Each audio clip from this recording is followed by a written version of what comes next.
Well, I finished up corn here, I don't know what the heck it was, on yesterday, Saturday.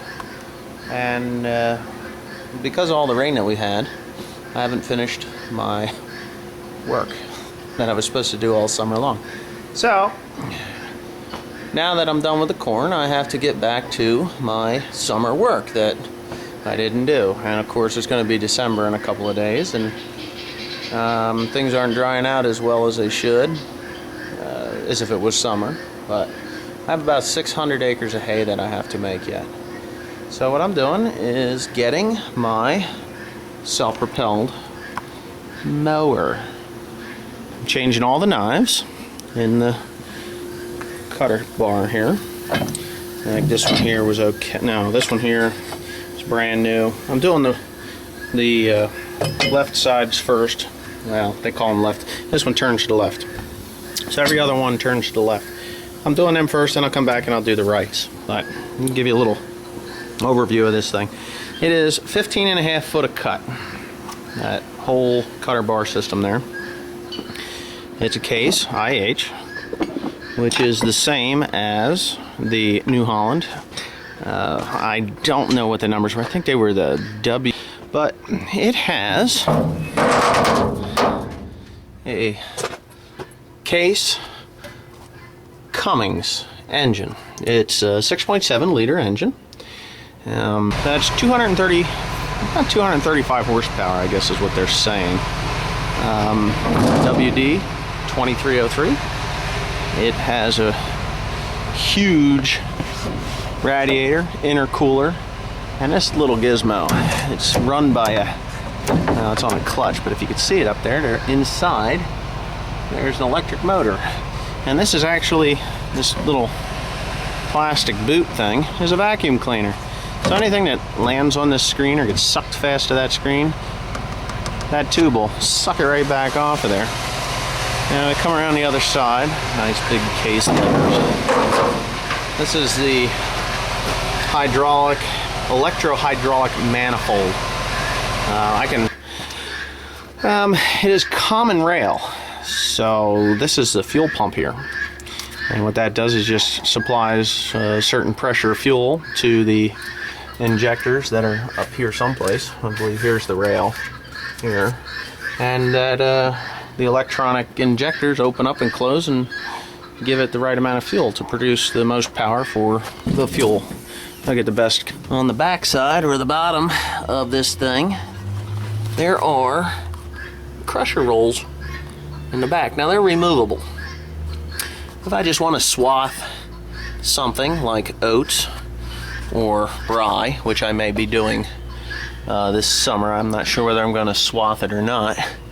I'll take those crusher rolls out and it'll just shoot it out the back, and then I'll use these deflectors here to deflect it where it needs to go, into the windrow or whatnot. So that's how they work. Really quite a machine. It has two drive motors for the hydraulic drive motors for the header. There's one. Then you come down here to the other side, and here's the other one. So that's who makes them. Sauer Danfoss, and it's made in the good old United States of America, which I like because I'm American. I like American made. This machine is also made in Racine, Wisconsin, so they say. I think every case machine has that plate. I'm not exactly sure where. I'll come on up into the cab here, and with the hoods up, but this is my view. This is what I get to see. This is the computer, and when I turn that thing on, it lights up. Tells me to move my steering wheel to the left, so I'm doing that now. And then it says OK to start. And then you turn the key. So my dog just scared the hell out of me because he decided he wanted to be up here with me. So that thing there, that little gauge, is my tilt.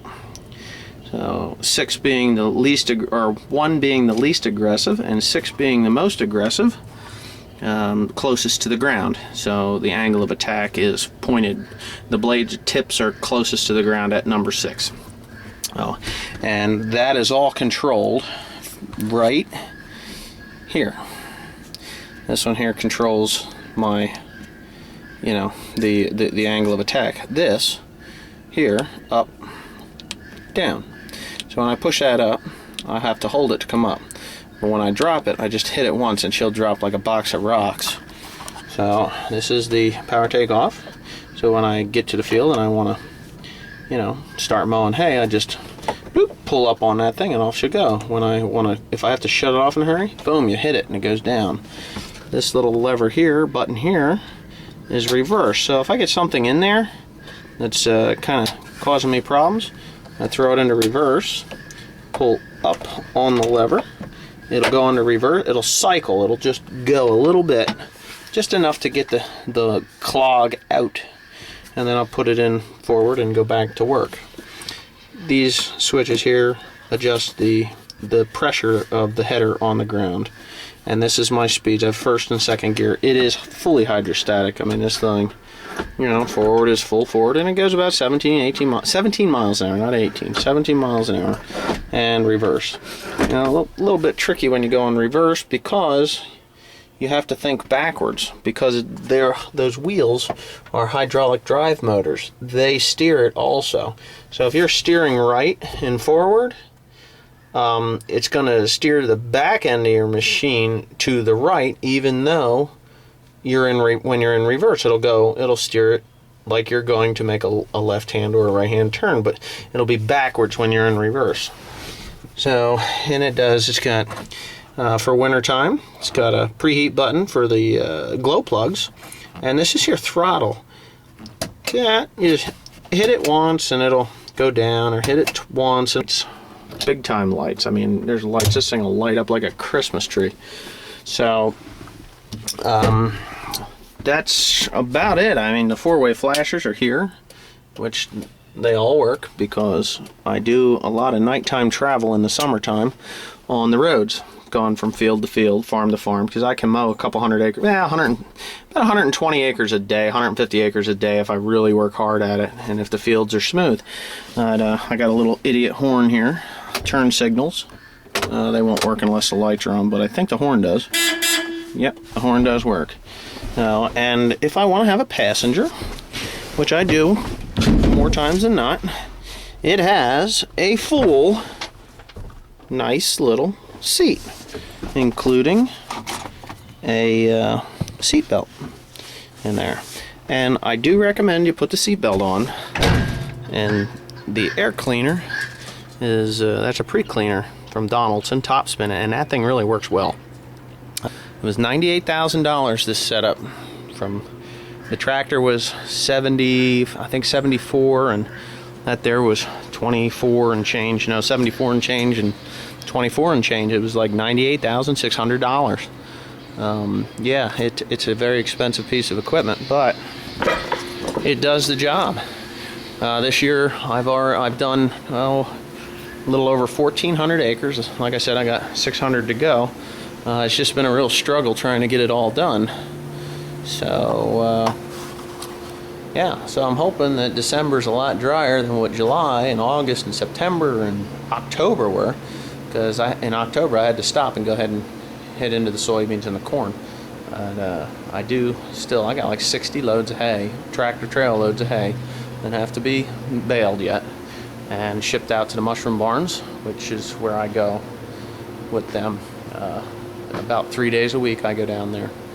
And tomorrow I have to go down there, and it's a 3 o'clock in the morning run.